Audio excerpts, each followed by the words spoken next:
문화저널 20일 독자 여러분, 주간 브리핑 시청자 여러분 안녕하십니까? 아나운서 배소인입니다. 9월 25일 주간 브리핑을 시작하겠습니다. 코로나19 사태가 장기화되면서 올해 7월까지의 누적 혼인 건수가 1981년 통계 작성 이래 최소 수치를 보였습니다. 덩달아 7월 출생아 수 역시도 같은 달 기준 역대 최소를 기록했는데요. 올해 1월부터 7월까지 누적 혼인 건수는 12만 6,397건, 7월 혼인 건수는 1만 7,080건으로 전년도 동월 대비 10.9% 감소한 것으로 나타났습니다. 이는 1981년 통계 작성 이래 최소 수치로 코로나19 장기화로 인해 신혼부부들이 결혼식을 대거 미루면서 나타난 결과로 풀이됩니다. 지역별로 보면 전년 동월에 비해 부산, 세종 2개 시도는 혼인 건수가 증가했지만 서울, 대구, 인천 등 15개 시도는 감소한 것으로 나타났습니다. 결혼이 미뤄지면서 출산율 역시 영향을 받았는데요. 같은 기간 누적 출생아 수는 16만 5,730명, 7월 출생아 수는 2만 3,067명으로 전년도 동월 대비 8.5% 감소했습니다. 전년 동월 대비 모든 시도에서 출생아 수가 감소했습니다. 이처럼 결혼과 출산이 감소한 것과 달리 이혼과 사망은 전년 동월 대비 증가한 것으로 조사됐습니다. 올해 7월 이혼 건수는 9,787건으로 전년 동월 대비 290건 증가했고 사망자 수는 23,963명으로 전년 동월 대비 747명 증가한 것으로 나타났습니다. 통계청은 이혼 증가에 대해 20-30년 이상 산 부부의 황혼이혼 증가에 따른 것이라 분석했습니다. 태어나는 아기가 줄어들고 사망자도 계속 늘면서 인구 자연 감소도 계속되는 모습입니다. 7월 출생아 수에서 사망자 수를 뺀 인구 자연 감소는 896명으로 지난해 11월부터 9개월 연속 자연 감소가 지속되고 있어 올해는 작년 대비 인구 감소세가 뚜렷할 것으로 전망됩니다. 김현미 국토교통부 장관이 한국감정원의 통계 중 부동산 가격 상승률이 가장 낮은 통계만을 보고받아온 사실이 드러났습니다. 김 장관은 그동안 집값이 수십 %포인트 폭등했다는 내용의 언론 보도가 나올 때마다 문재인 정부 들어 서울 집값은 11%, 아파트 가격은 14% 올랐다라고 현실과 동떨어진 주장을 하면서 집값 폭등에 비판적 의견을 견지해왔습니다. 정부는 그간 고집스럽게 통계청을 근거 삼으며 말도 안 되게 낮은 집값 상승률을 고집해왔는데요. 하지만 진실은 지난달 송원석 국민의힘 의원의 질의 중 나왔습니다. 송 의원은 지난달 31일 한국감정원 홈페이지에 올라있는 여러 통계를 화면에 띄워가며 김 장관에게 통계를 보고받은 적 있냐라고 묻자 김 장관이 실거래 지수, 평균 매매 가격, 중위 매매 가격은 제가 처음 본다라고 답했는데요. 아파트값 폭등의 대표 표본으로 볼 수 있는 실거래가 지수, 평균 매매 가격, 중위 매매 가격 자체를 김 장관이 아예 보지도 못했다는 겁니다. 국토부 공무원들은 김 장관에게 매매 가격 지수만을 보고해온 것으로 알려졌습니다. 지난해 국토부는 집값이 수십 % 폭등했다는 통계를 낸 경실련의 주장을 정면으로 반박하는 보도자료를 배포하기도 했습니다. 경실련은 지난달 청와대에 국토부가 피상적인 수치에 의존해 정책을 펴온 곳은 아닌지, 어떤 주택가격 동향지수 자료를 보고받고 있는지, 국토부가 발표한 서울 아파트값 상승률 14.2%의 통계의 근거는 무엇인지 등의 질문을 담은 질의서를 발송한 바 있습니다.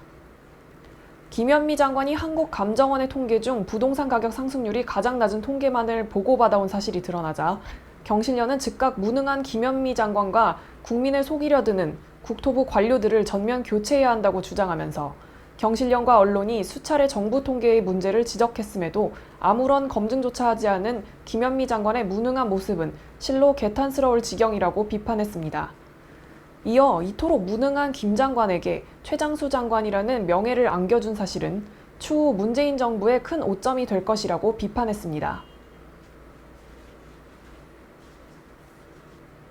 이낙연 더불어민주당 대표는 최근 공정경제 3법에 대한 경제계의 우려에 대해 당연히 경제계 의견을 듣는 과정을 거치겠다면서도 우리가 나아가야 할 방향은 분명하다는 데 동의하실 거라 믿는다고 말해 사실상의 강행 의사를 밝혔습니다. 경제계의 우려를 일부 수용하겠지만 추진 자체는 번복되지 않음을 재확인한 셈인데요. 이 대표는 22일 국회에서 박용만 대한상공회의소 회장을 만나 경제계의 이해와 협력을 촉구하며 이같이 말했습니다. 공정경제 3법은 상법, 자본시장법, 국민연금법 개정안을 일컫는 법안을 일컫는 법안으로 지난 1월 국무회의에서 의결된 바 있습니다. 이날 박 회장은 우선 지금 진행되는 공정경제 3법 관련해 절차 진행 방법에 문제가 있다며 기업들은 생사가 갈리는 어려운 지경에 처해 있는데 기업을 옥죄는 법안은 자꾸 늘어나고 있어 걱정이 늘어나고 있는 게 사실이다.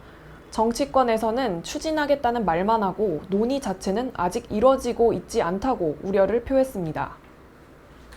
박 회장은 이어 규제와 제한을 높이게 되면 과도한 입법이 될 가능성이 굉장히 높다. 선언적 의미의 말만 있었지 토론의 장이 없어서 구체적으로 경제계가 이야기할 것을 제대로 못하고 있어서 방법과 절차에 문제가 있다고 생각한다면서 지금은 한 템포 늦춰서 문제점들을 자세히 들여다봤으면 하는 바람이다. 기업이 잘 돌아가야 경제가 잘 도는 것이고 기업 안에는 수십만 명의 이해관계자들이 있다고 거듭 우려를 표했습니다. 이에 대해 이낙연 대표는 공정경제 3법을 추진하는 과정에서 당연히 경제계 의견을 듣는 과정을 거치겠다고 약속드린다. 야당과도 충분한 대화를 할 용의가 있다고 답변했습니다. 그러면서도 경제계도 이해해 주셔야 할 것은 우리가 나아가야 할 방향은 분명하다는데 동의하실 거라 믿는다. 그 방향으로 어떻게 성공적으로 갈 것이냐 방법을 만드는데 경제계의 지혜가 필요하다고 말해 공정경제 3법 추진 자체는 바뀌지 않는다는 뜻을 재확인했습니다. 전날 박용만 회장은 서울중구 대한상의회관에서 열린 경제입법 관련 기자간담회에서 코로나 사태로 도저히 버티기 어렵다는 기업들 목소리가 넘쳐나는데 국회가 얼만큼 답변하고 있느냐라며 공정경제 3법과 관련 국회가 경제에 눈과 귀를 닫고 자기 정치에 몰두하고 있는 것은 아닌지 걱정된다고 우려의 목소리를 냈습니다. 칸타타 동방의 빛, 나의 나라, 코리아 판타지를 아십니까? 한국을 대표하는 국립합창단이 지난 3년간 창작 칸타타 8작품을 무대에 올리면서 그 역량이 정점에 달했다는 평가입니다. 아울러 지난 8월 14일과 15일 광복절 75주년을 기념해 예술의 전당 무대에 오른 대합창과 오케스트라의 칸타타, 우리말로 교성곡이라 하는데요. 오효원 작곡 나의 나라와 오병희 작곡 코리아 판타지가 반응이 뜨거워 향후 베토벤의 합창 교향곡이나 드보르작의 신세계 교향곡 못지않게 널리 공연될 수 있을 것이란 기대 섞인 전망이 나오고 있습니다. 그동안 티켓에서 성공하는 공연 대부분이 해외 초청 공연이었지만 코로나19로 중단되면서 우리 작품에 대한 요구가 크게 늘고 있습니다. 윤희중 국립합창단 예술감독은 지난 8.15 광복절 합창축제에 네이버와 아르떼TV가 생중계하면서 네이버의 경우 66만 명이 하트를 띄우고 3,000개에 달하는 댓글이 달리는 매우 놀라운 반응을 확인할 수 있었다며 이는 K-팝, BTS처럼 K-클래식이 국내는 물론 세계 시장에서도 크게 각광받을 수 있을 것이란 자신감을 안겨주었다고 말했습니다. 때문에 공연계에서는 만시지탄이지만 수입 클래식 관행에서 벗어나 독창적인 우리 문화가 살아날 수 있도록 정부의 관심과 기업의 참여가 더욱 필요하다는데 의견을 같이하고 있습니다. 무엇보다 공연 소비자의 이 같은 트렌드 변화 욕구를 읽는 것은 어려움에 처한 기업 마케팅에도 큰 도움을 줄 것이란 지적입니다.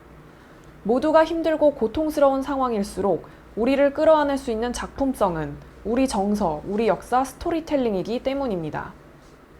최세진 한국경제문화연구원 회장은 코리아 판타지의 경우 3.1절, 광복절 같은 국경일은 물론 송년음악회, 신년음악회 등 국가 지자체는 물론 각급 기관과 기업이 주관하는 행사를 통해 공연됨으로써 우리 문화 정체성을 확고하게 할 수 있는 기회가 될 것이라며 많은 합창단 인원과 오케스트라가 참여하기 때문에 공연 예술계의 고용 창출과 그에 따른 지속 효과도 기대된다고 강조했습니다.